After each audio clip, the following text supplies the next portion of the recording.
Ассалаумағалейкум, қазақ елі. Мен Идырышев Серік. Рамазанұлы, Өскемен, Бобровка. Кешегі жағдай түсіндіріп қойайын дегенім ғой. Кеше маған сол пробацияның инспекторым деп келген.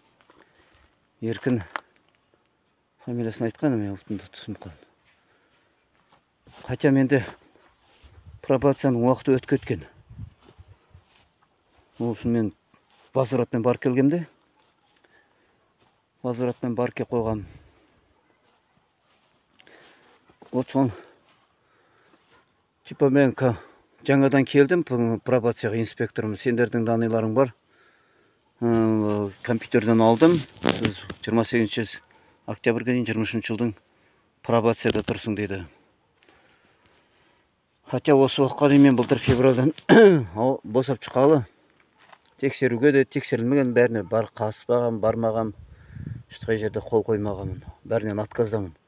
405 статьядан да отказдамын. Башымда надзор берген 2 жыл. Одан да отказдамын. Сол оның бәріне қазір неме жазатын жазғай жатырмыз ғой сотқа. Вот соны айтып қойайын дегенім. Пробацияны контрольде кеп тұрды. Хотя ол емес негізі. Мен негізі мына алға Қазақстанды қолдап жатқаныма, листовкалар таратып жүргенім үшін бұлар маған қысым жасап жатқандары ғой.